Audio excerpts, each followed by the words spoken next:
Hello coucou de petite vidéo, je fais mon cinéma pour parler cinéma puisque je suis allé voir aujourd'hui en salle un film de Paul Olefen, Le quatrième mur, avec Laurent Lafitte, Raymond Carrion et d'autres acteurs dont je mettrai le nom en annexe. Je vous débriefe très vite fait l'histoire qui est adaptée d'un bouquin de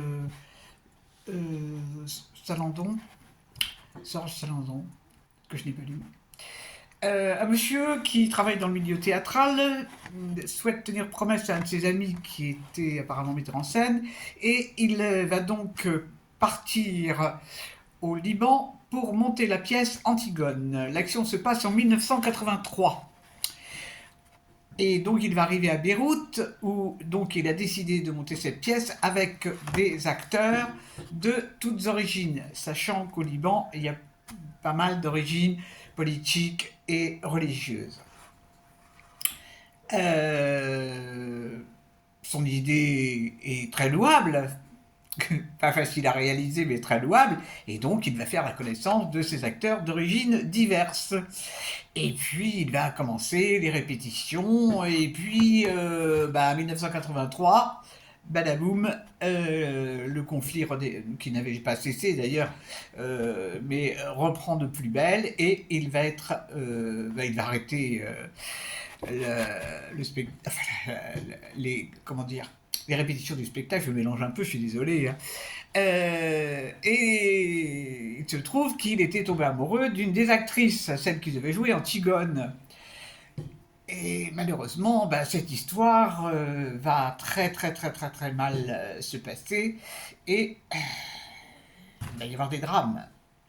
Je ne vous raconte pas la fin, d'ailleurs personne ne connaît la fin puisque le conflit est toujours en cours. Qu'est-ce que j'ai pensé de ce film? Alors ce film, je suis allé le voir parce que je suis allé au Liban, j'ai vécu au Liban, mon mari était libanais, donc je suis parti au Liban, mais en 1979, où je suis resté quelque temps, et bon, là ça s'était calmé à l'époque, hein, parce qu'il y avait eu juste avant pas mal d'animations. Donc j'ai côtoyé les différentes communautés religieuses. Il y a 7 communautés religieuses au Liban, hein, c'est quand même quelque chose.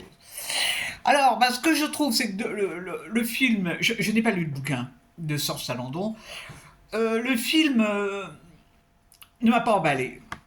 Même si les acteurs sont bons, le film ne m'a pas emballé parce que je n'ai pas compris s'il voulait parler du conflit, s'il voulait parler de l'histoire d'amour que le réalisateur a avec cette jeune femme. Pour moi, c'est pas clair. Il a un peu parlé des deux sans jamais approfondir. Donc, au bout d'un certain temps, on se demande qu'est-ce qu'on regarde. Alors, c'est quand même, c'est quand même une sacrée, c'est une période difficile. Il y a eu Sabra et Chatila. Bon, et puis là, ça vient de recommencer. Bon, ça va peut-être se calmer. Il paraît qu'il y a peut-être un espoir pour que ça se calme. Mais c'est terrible, quoi. Et donc, ce film, il se mouille pas, ouais. Alors, maintenant, est-ce que le gars, il avait pu imaginer que le théâtre allait réconcilier, faire la paix? Alors ça, c'était de prétention. Ou de la folie douce, je sais pas, je sais pas, je sais pas. Bon, toujours est-il que moi j'ai pas du tout accroché à ce film, je suis resté jusqu'au bout, mais bon, outre le fait que ça m'a rappelé des souvenirs, parce que c'est vrai que quand je suis rentré sur Paris, je parle un peu de moi là, après tout, quand j'ai repris l'avion, je suis reparti moi j'habitais à Tripoli qui était au nord, à la frontière syrienne. J'avais droit au contrôle syrien à l'époque. Et quand je suis reparti sur Beyrouth pour prendre l'avion, c'était incroyable parce qu'il y avait une espèce de périphérie qui faisait le tour de Beyrouth et qui était désert. Et il y avait des francs-tireurs. Donc, malgré tout. Et donc, j'étais couché sur le siège arrière, moi aussi. Et quand je suis arrivé à l'aéroport de Beyrouth, il n'y avait absolument aucune indication. Rien, de rien, de rien. Donc je me suis dit, mais comment je vais faire pour prendre l'avion, comment je vais trouver? Et puis, il y avait quand même le bar qui était ouvert, et j'ai vu un monsieur qui avait un passeport français à la main. Donc je me suis dit, passeport français, bleu marine. Et donc je me suis dit, ah, c'est un français, il rentre à Paris, logique. Et donc je suis allé le voir, et je lui ai demandé, je lui ai dit, mais comment on fait? Et là, il avait été vachement sympa, il m'avait dit, vous inquiétez pas, vous me suivrez, et ça sera très bien. Et j'ai réussi à rentrer à Paris, ravi d'être rentré à Paris d'ailleurs. Donc ça c'était en 79. C'est pas d'hier, c'est pas d'hier. C'était quelque chose, Beyrouth. Bon, c'était un très beau pays, le Liban. C'était magnifique, magnifique. Vraiment, j'ai souvenir moi j'ai été l'été, et alors j'ai souvenir des routes où ça sentait la fleur d'oranger. C'est la période où les fleurs d'oranger poussent. Et on met la fleur d'oranger dans le café là-bas. Bon, il y a des mauvais souvenirs aussi, mais j'ai pas envie d'en parler.